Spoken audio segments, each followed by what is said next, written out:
네, 안녕하세요. 기록하면 달라지는 것들 이찬영입니다. 오늘은 디지털 기록과 아날로그 기록이 어떤 게 좋을지, 생산성이 어떤 게 더 유효할지에 대해서 같이 한번 나눠보도록 하겠습니다.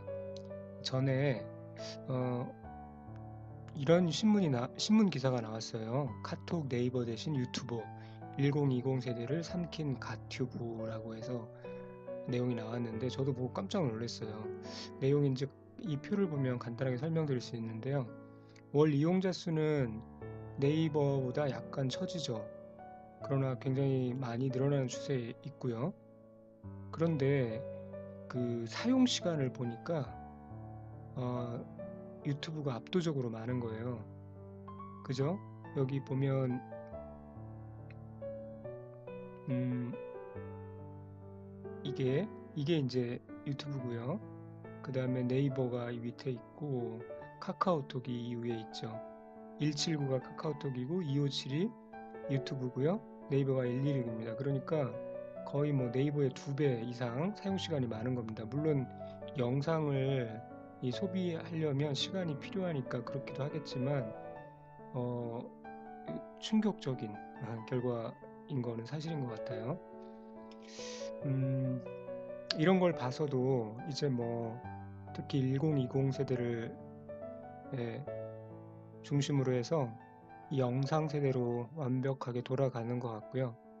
이런 마당에 이 아날로그 기록을 얘기한다는 게 참 그렇습니다. 네.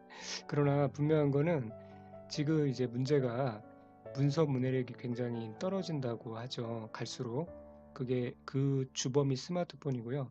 스마트폰에서 이 그 뉴스나 컨테 텍스트들을 손으로 이렇게 스와이프하면서 쉽게 바로바로 뭐 중요 의미만 이렇게 스킵하면서 보는 습관들이 들리는 바람에 문서 자체를 텍스트 자체를 깊이 묵상하면서 읽지 못하는 문제 때문에 이제 이런 문제가 발생하는 거죠.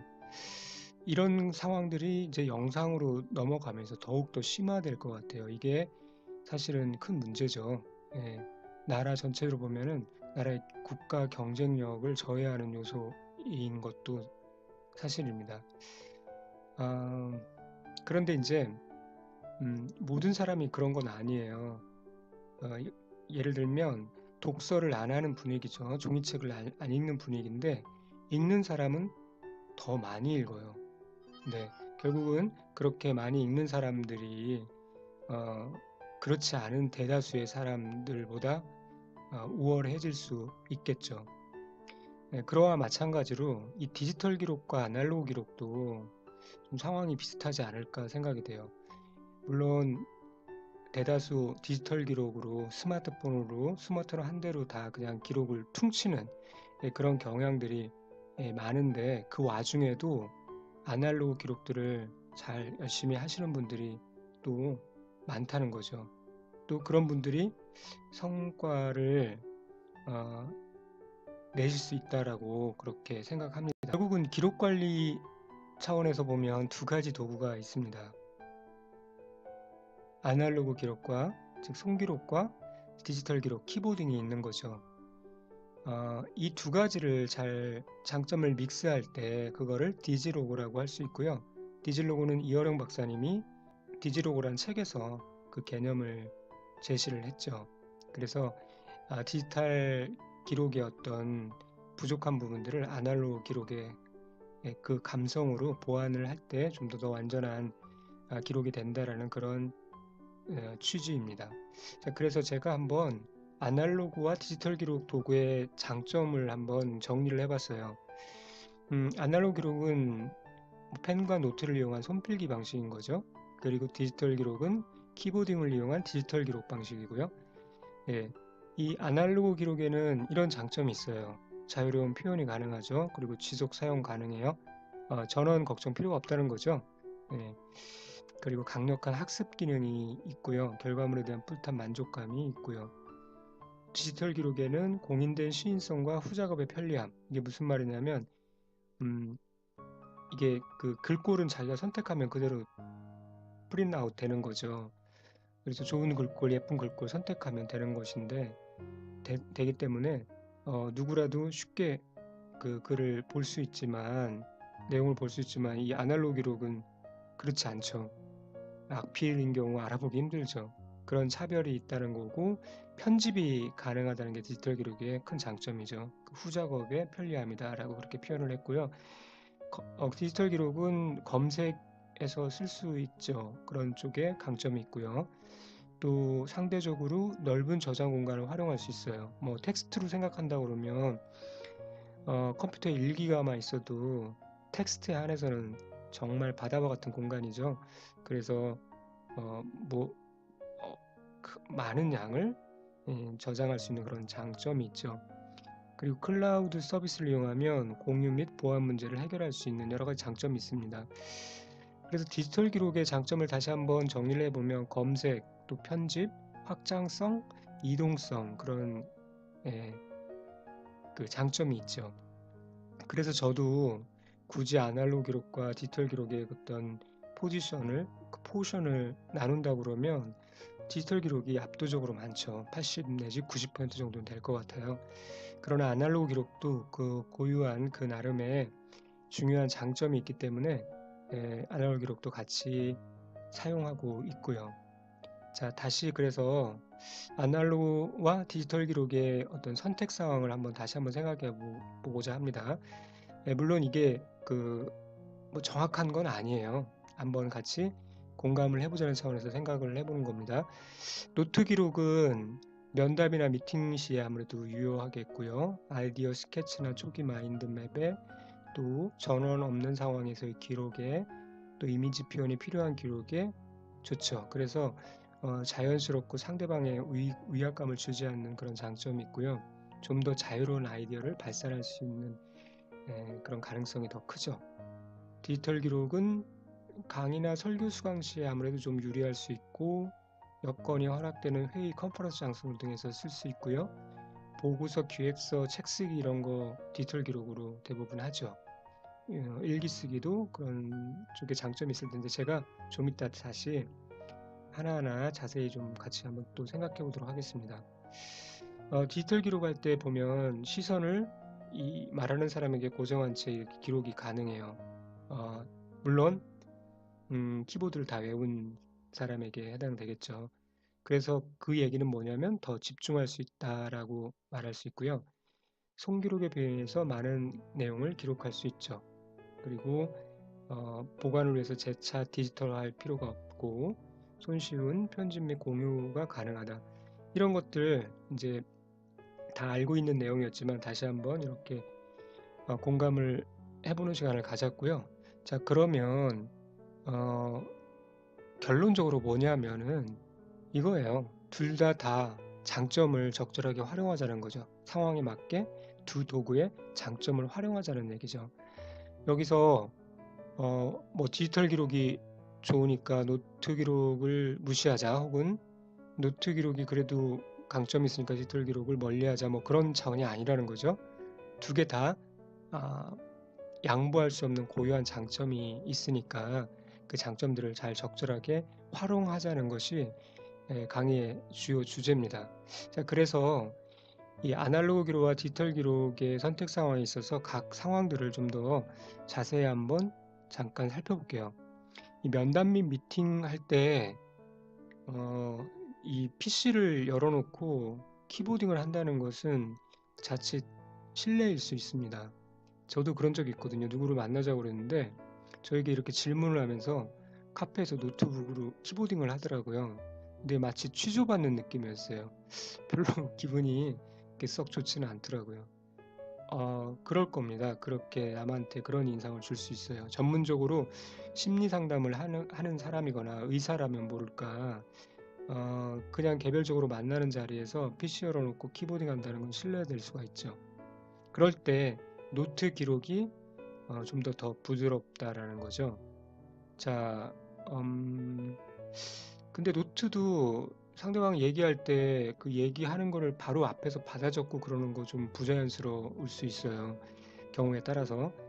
그래서 제가 생각하기는 면담 때는 노트는 뭐 펼쳐 놓되 뭐 하는 말 하나하나 적으려고 하기보다 키워드 같은 것이라도 몇 마디 이렇게 적어 놓으면 되죠. 그런 정도는 실례되지 않고 충분히 할 수 있으니까요.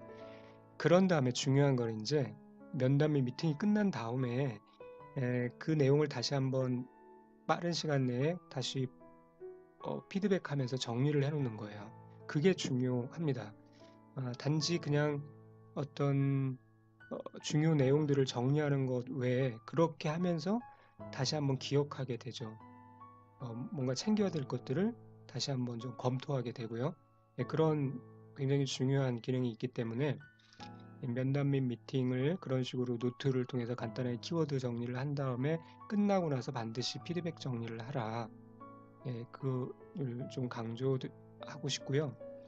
회의석상에도 물론 뭐 회의를 노트북을 가지고 가서 키보딩을 할 수 있는 상황이면 그렇게 하셔도 되지만 그렇지 않은 상황이라고 그러면 대부분은 노트를 가져가서 이런 식으로 좀 아까 말씀드린 방식으로 키워드를 정리한 다음에 끝나고 나서 다시 한번 피드백 정리를 하는 그런 식으로 정리를 하면 좋습니다. 두 번째는 아이디어 스케치 및 초기 마인드맵 의 노트 기록이 유용하죠. 물론 마인드맵을 디지털 마인드맵으로 할 수 있는데 저 같은 경우는 디지털 마인드맵으로 나중에 다시 변환해서 상세하게 가지치기 하고 구조를 잡을 때도 있지만 대부분은 초기 마인드맵은 노트에다 합니다. 아이디어 스케치 차원에서 초기 마인드맵은 노트에다 하는데요. 이게 이제 제가 이 강의를 위해서 간단하게 마인드맵을 한 겁니다. 그런 식으로 간단하게 아이디어를 발산할 때 이 노트를 통해서 기록하면서 하는 것이 유효하죠. 자, 나머지 뭐 전원이 없는 상황에서 기록, 이미지 표현이 필요한 기록 당연한 거고요. 디지털 기록에 있어서 강의, 설교, 수강 이런 거 어쨌든 뭔가 수강하는 상황에 디지털 기록이 좀 더 유효할 수 있다라고 이렇게 말씀드리고 싶은데 여기에는 많은 사실 의문이 있게 마련입니다. 과연 그럴까? 저도 여기 이 난에 디지털 기록란에 이것을 써놓긴 했지만 저부터도 전적으로 동감하진 않습니다. 자, 그래서 이 강의 수강을 어떻게 하면 좀 더 효율적으로 할 수 있을까 한번 생각해 봤으면 하는데요. 이 사진에 열심히 이제 수업 시간인 것 같아요. 열심히 공부를 해야 되는 수업 시간에 한 사람은 엎드려 자고 있고요. 한 사람은 열심히 듣고 있어요. 이 둘의 차이는 무엇일까요? 남자이고 여자? 그런 거 말고요. 이 둘의 차이는 바로 힌트는 여기에 있는 것 같아요. 이 손, 그리고 손에 쥐어진 연필, 즉 필기 자세잖아요. 필기를 하고 있어요. 이런 자세를 저는 이제 액티브 리스닝이라고 표현했고요. 그 액티브 리스닝의 유무에 따라서 수업의 효과가 완전히 달라질 수 있다라고 생각을 하는 거죠. 그렇게 손으로 필기하면은 그 자세만으로도 수업에 집중하려는 의도를 포함하고 있고요. 그리고 이 필기라는 것이 그냥 이렇게 남의 것을 듣고 그대로 그것을 옮겨 적을 수가 없는 거예요. 시간적으로 그게 허락되지가 않는 거죠. 그래서 반드시 핵심 주제를 잘 압축해서 내 언어로 기록할 수밖에 없잖아요. 그 행위 자체에 굉장한 학습 효과가 있는 것이죠.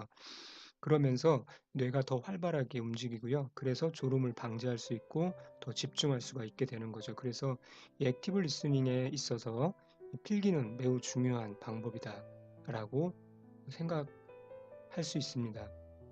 네, 물론 이 수업 자체로 그렇게 충실히 하는 게 너무 중요한데요.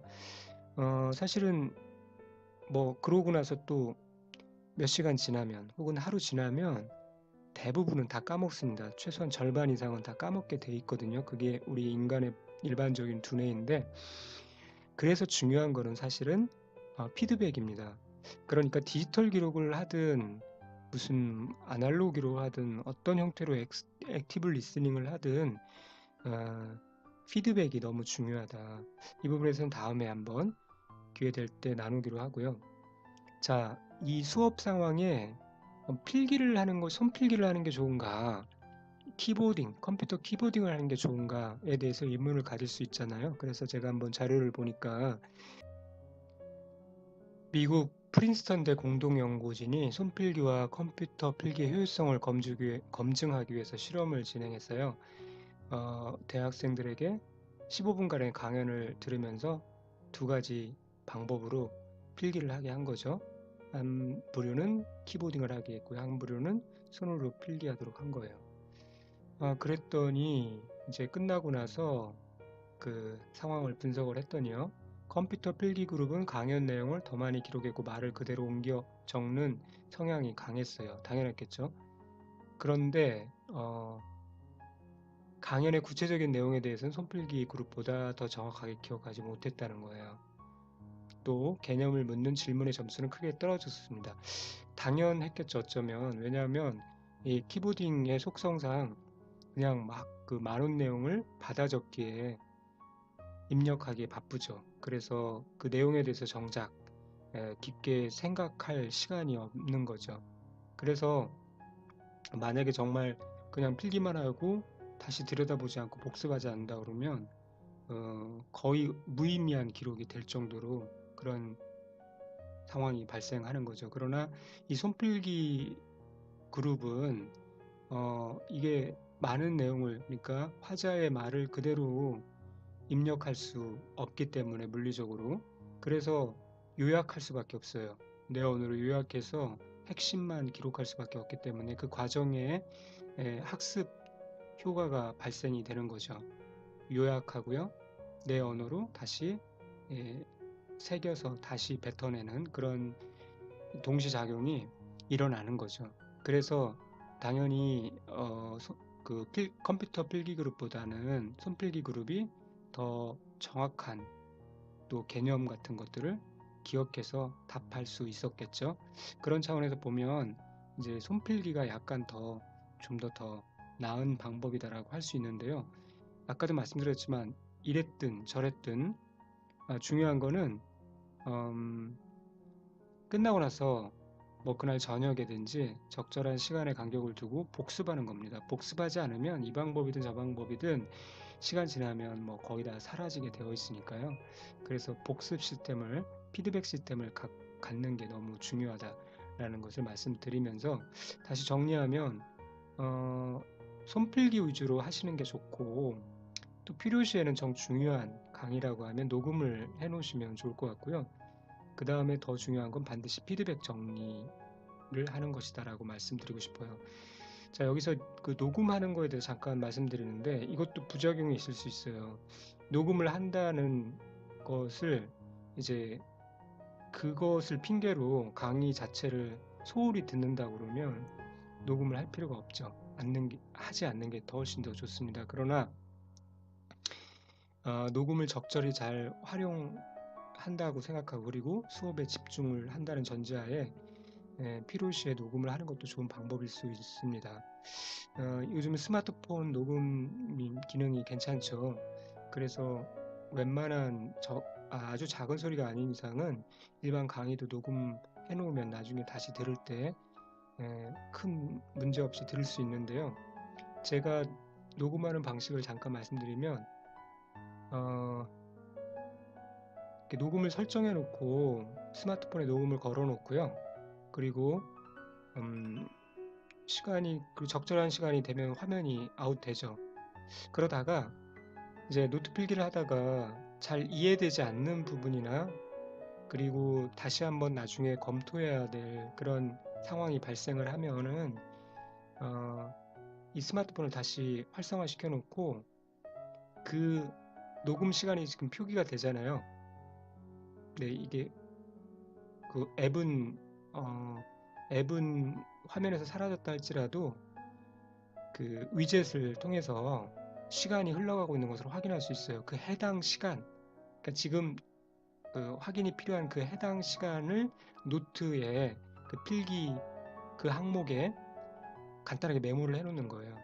그런 식으로 필요한 스팟을 시간을 표기를 해 놓으면 나중에 그 스팟을 빠르게 찾아서 그 내용을 미흡했던 부분, 다시 확인이 필요한 부분을 들을 수가 있어요. 그런 팁도 좀 알아두시면 도움이 될 것 같습니다. 자, 그 다음에 이제 아날로그와 디지털 기록 선택 상황에서 일기 쓰기를 제가 디지털 기록에다가 넣어놨는데, 이건 왜일까요? 일기 쓰기라 하면 이 손맛으로 쓴다고 하시는 분들도 많이 있잖아요. 그런데 왜 일기 쓰기를 디지털 기록에 넣어놨을까? 의아해 하시는 분도 있을 텐데, 음, 일기 쓰기를 제가 쓰는 방법을 먼저 말씀을 드리면, 저는 에버노트에 한 페이지에, 에버노트 하나의 한 노트에 한 달 일기를 기록합니다. 날짜를 역순으로 기록해 나가는 거죠. 그래서 오늘 일기가 맨 위에 있고요. 월 초의 일기가 맨 밑에 있겠죠. 그런 식으로 쭉 써나가는데, 그렇게 쓰는 이유는 한 달 일기가 그렇게 많은 내용은 아니기 때문에 그래요. 그러니까 그거를 하루하루를 한 페이지로 쓰면은 너무 그 노트 수가 많아지는 단점이 있고, 나중에 그 프린트아웃을 해야 될 때도 하나하나 페이지를 프린트하기는 좀 힘들 것 같고, 그래서 이제 그렇게 합니다. 아니면 여러분 이제 하루에 쓸 내용이 많으면은 한 노트에 하루를 할애해서 기록하는 방법도 괜찮습니다. 그런 후에 이제 한 달을, 에버노트에는 한 달을 노트를 합치는 기능이 있어요. 합쳐가지고 보관해 놓는 거죠. 뭐 그렇게 해도 되고요.